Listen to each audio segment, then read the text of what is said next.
Gauri Suryavanshi S मराठीमध्ये आपलं स्वागत। वळूया आजच्या बातमीकडे। लासलगाव सोळागाव पाणी पुरवठा योजना सुरळीत न झाल्यास मोठे आंदोलन छेडणार असल्याचा इशारा शिवसेना जिल्हा समन्वयक कुणाल दराडे यांनी दिलाय। गेल्या 25 वर्षांपासून या मतदारसंघात प्रचंड प्रमाणात समस्या निर्माण झाल्या।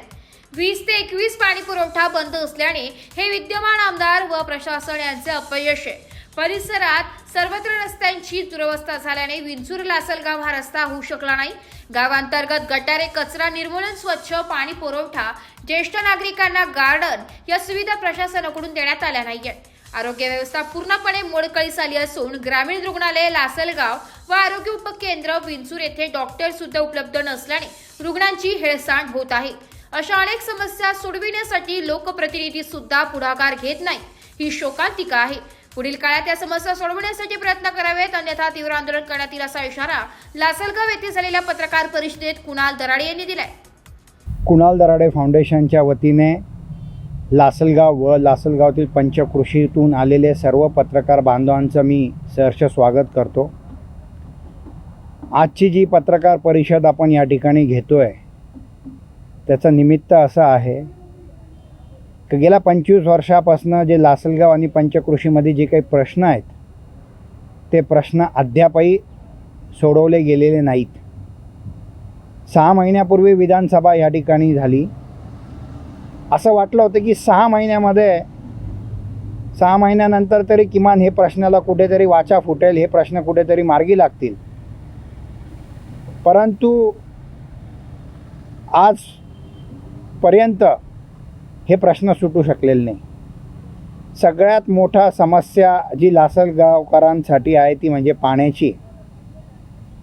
लासलगाव हे शहर जे आशिया खंडातली सर्वात मोठी बाजारपेठ, कांद्याचं व्यापारी संकुल आणि बाजारपेठ असलेले हे शहर, आणि या शहरामध्ये 20-20 दिवस पाणी येत नाही, ही फार मोठी शोकांतिका आहे।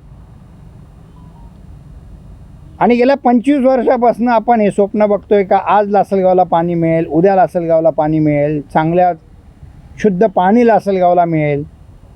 शुद्ध तर सोडा, पाणीच मिळत नाही। मी आता ऐकतोय की कालच काही ठिकाणी पाणी आलं आहे, आज काही ठिकाणी पाणी आलं आहे। त्या पाण्याची टेस्ट घेतली, इतका भयंकर वास येतो आहे, म्हणजे वॉटर ट्रीटमेंट प्लांट आहे की नाही अस्तित्वात, असा प्रश्न माझ्यासारख्या छोट्याशा कार्यकर्त्याच्या मनात निर्माण होतो आहे। आणि पाणी हा फार ज्वलंत प्रश्न आहे हो। आज आपण जर बघितले तर आज अनेक चिमुकले असतील, घरातील ज्येष्ठ नागरिक असतील, हे आजारी पडत आहेत। आणि आजारी पडण्याचं कारण जे आहे ते म्हणजे पाण्यामुळे बरेचसे लोक आजारी पडत आहेत, कारण पाणी अतिशय बिलकुल बरोबर नाही आहे। आणि एका मंत्री महोदयांच्या मतदारसंघामध्ये पाण्याचे प्रश्न सुटू शकत नाही। एक 17 कोटी रुपयाची काही योजना आपण मागे ऐकतोय की ती दुरुस्ती केली, नवीन केली, तरी अद्याप हे प्रश्न सुटू शकलेले नाही। हे साधारण किती वर्ष या पाण्यासाठी लासलगावकरांना संघर्ष करावा लागणार आहे, याचं उत्तर प्रशासनाने त्या ठिकाणी देणं गरजेचं आहे। मी स्थानिक लोकप्रतिनिधींना जबाबदार धरत नाही, कारण त्यांच्या आधिपत्यात किंवा त्यांचा तो प्रश्न नाही आहे। इथं स्थानिक आमदारांनी लक्ष घालणं गरजेचं आहे। प्रत्येक 5 वर्ष झाले की आम्ही जाहीरनाम्यामध्ये बघतो, ऐकतो, परंतु ते जाहीरनामा कुठेही त्याचं फॉलो होत नाही, त्याची अंमलबजावणी होत नाही, ही फार मोठी शोकांतिका आहे। गटरीच्या बाबतीत जर बघितलं तर लासलगावला कुठेही गटरीचं नियोजन नाही। अतिशय रस्त्यात चिखलात रस्ते, अशी परिस्थिती या लासलगावची झालेली आहे। आज 25,000 लोकसंख्येचं हे लासलगाव शहर, पण या शहराला कुठेही नियोजन नाही आहे। ना पाण्याचं नियोजन आहे, ना गटरीचं नियोजन आहे, ना कचरा डेपोचं नियोजन या ठिकाणी व्यवस्थित आहेत। प्रशासन आहे की नाही हा प्रश्न यातून निर्माण होतो आहे। आणि लोकप्रतिनिधी काय करताय? आरोग्याच्या बाबतीत तर बोलायलाच नको। RH ची परिस्थिती अशी आहे, ना तिथं मेडिसिन अवेलेबल आहेत, ना वॅक्सिन तिथं अवेलेबल आहेत, ना सिरम तिथं अवेलेबल आहेत। म्हणजे आज RH मध्ये ज्या काही सुविधा देण्याचं काम या ठिकाणी प्रशासनाकडनं आणि स्थानिक आमदारांकडनं व्हायला हवं, त्याच्याकडं दुर्लक्ष झालेलं आहे. स्टाफच्या बाबतीमध्ये बघतो की स्टाफ तिथे पुरेपूर नाही आहे. विंचूरला मला तर वाटतं काही त्या ठिकाणी बातमी पण आलेली आहे, मी पेपरला बातमी वाचली का त्या ठिकाणी स्टाफ नाही आहे. विंचूरसारख्या ठिकाणी ज्या सब सेंटरला शाही आली काय अशी परिस्थिती निर्माण झाली आहे. इतक्या अडचणीला या लासलगाव आणि यांच्या पंचक्रोशीतील लोकांना सामोरे जात आहे, परंतु कोणी बोलायला तयार नाही आहे. हे खरोखर वाईट आहे. बरं, विंचूर लासलगाव रोड मला यायला आता 20 मिनटं लागली. प्रत्येक इलेक्शनला आपला तो मॅनिफेस्टोमध्ये असतो. म्हणजे 5 किलोमीटरचा रस्ता करण्यासाठी 5-5 पंचवर्षी लागतात. 25-25 वर्ष तुम्हाला त्या ठिकाणी रस्ता होऊ शकत नाही. आम्ही कोणाकडे जात मागायची? आमच्या घरानं कोणाकडे मांडायचं? बरं, बायपासची काय परिस्थिती आहे? का ते प्रश्न सुटत नाही आहे? शिवनदीच्या बाबतीमध्ये 3-3, 4-4 वेळा उद्घाटनं होतात, आम्ही पेपरलाच ऐकतो, परंतु अद्याप कुठलंही पाऊल त्या ठिकाणी उचललं जात नाही आहे. त्याचं शिवशोभीकरणाचं काय झालं आहे? म्हणजे निव्वळ त्यांचे चेले चपाटे त्या ठिकाणी जे व्हॉट्सअपवरती फक्त लोकांची दिशाभूल करण्याचं काम करतात. येवल्याला अमुक केलं, येवल्याला तमुक केलं, हे व्हॉट्सअपवर इथं फिरलं जातं. इथं अमुक केलं, इथं तमुक केलं, हे येवल्याला फिरवलं जातं आणि निव्वळ लोकांची दिशाभूल करण्याचं काम सातत्याने त्यांच्या चेले चपाटे यांच्याकडनं करण्यात येत आहे. मी ऐकतोय 25 वर्षानंतर एक गार्डन झालं. खरोखर अभिमान, म्हणजे अभिनंदन केलं पाहिजे. म्हणजे एक गार्डन करायला 25 वर्ष लागतात. लासलगावसारख्या ठिकाणी माझं चुकत नसेल तर साहेब जवळपास 5 ते 7 ओपन स्पेस आहे.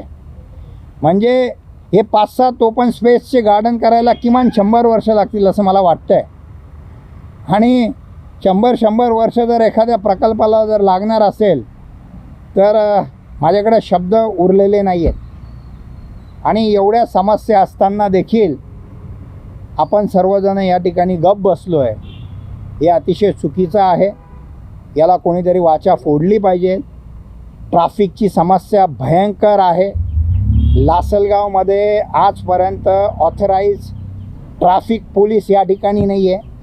ट्रॅफिक पोलीस या ठिकाणी असणं साहेब गरजेचं आहे, कारण पोलीस स्टेशनमधले 2 कॉन्स्टेबल तुम्ही त्या ठिकाणी उभे करून देतात ज्यांना ट्रॅफिकचा टी देखील माहीत नाही.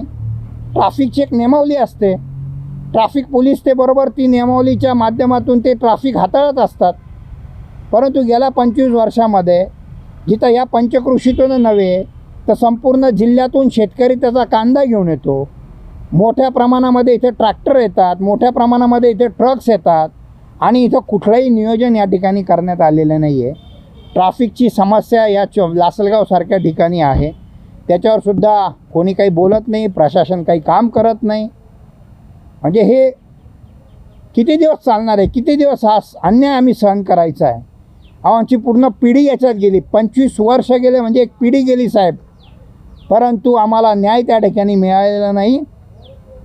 आणि हा न्याय कधी मिळणार आहे हा जाब विचारण्यासाठी आजची प्रेस कॉन्फरन्स या ठिकाणी घेतलेली आहे. आणि म्हणून आपल्या माध्यमातून मला सांगणं आहे की आम्हाला इथे बारामती नको आहे, परंतु बारामतीसारखं शेअर करायला गेले तर 500 वर्ष लागतील. कारण आजची वस्तुस्थिती बघून असं लक्षात येतं आहे किमान ज्या आमच्या बेसिक ज्या गरजा आहेत त्या तरी पूर्ण ह्या ठिकाणी होणं गरजेचं आहे. मग ते पाण्याचे प्रश्न असतील, सातत्याने पिण्याचं पाणी येण्याचा विषय असेल, ड्रेनेजचा विषय असेल, त्याच्यानंतर पूर्ण शहराच्या ड्रेनेजचं नियोजनाचा विषय असेल, कचऱ्याच्या डेपोची विल्हेवाटचा तिचा विषय असेल, आरोग्याच्या संदर्भातले काही प्रश्न असतील, रस्त्याच्या संदर्भातले मग ते कॉलनी असेल. आज मेन रोड, लासलगावचा मेन रोड इतके मोठे मोठे खड्डे झाले, तिथे एखादं झाड लावावं लागेल मला असं वाटतं आहे. आता मेन रोड जी बाजारपेठ आहे, जिथे 25-30 गावातून लोक तिथं सातत्याने वावरतात, त्या बाजारपेठेमध्ये जाण्या येण्यासाठी अनेक मोटरसायकलीहून लोक त्या ठिकाणी पडलेत.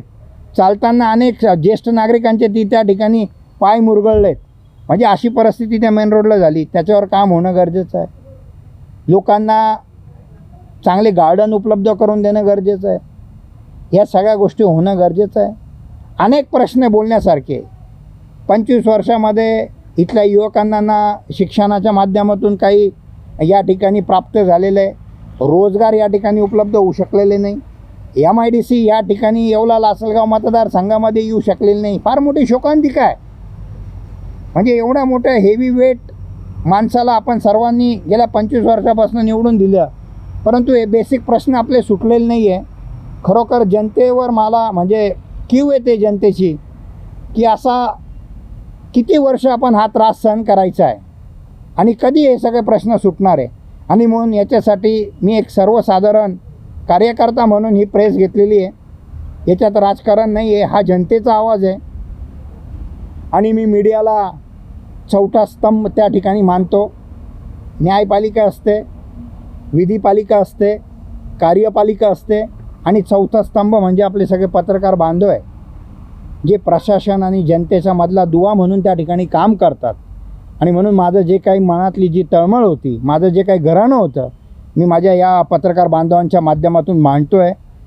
मला विश्वास आहे की या प्रेसनंतर नक्की प्रशासन या ठिकाणी दखल घेईल, लोकप्रतिनिधी या ठिकाणी दखल घेतील. अन्यथा यात जर आपण दखल घेतली नाही तर भविष्यामध्ये कुणाल दराडे फाउंडेशनच्या माध्यमातून या ठिकाणी मोठं आंदोलन करण्यात येईल आणि त्याच्यातून जे काही घडेल त्याला जबाबदार हे प्रशासन या ठिकाणी असेल. मला एवढं नमूद करायचं आहे. धन्यवाद. मराठी न्यूजसाठी प्रतिनिधी शरद लोहकरे, लासलगाव. अशाच नवीन ताज्या घडामोडी जाणून घेण्यासाठी आमच्या मराठी न्यूज चॅनलला लाईक करा, शेअर करा, सबस्क्राईब करा आणि बेल आयकॉनला क्लिक करायला विसरू नका.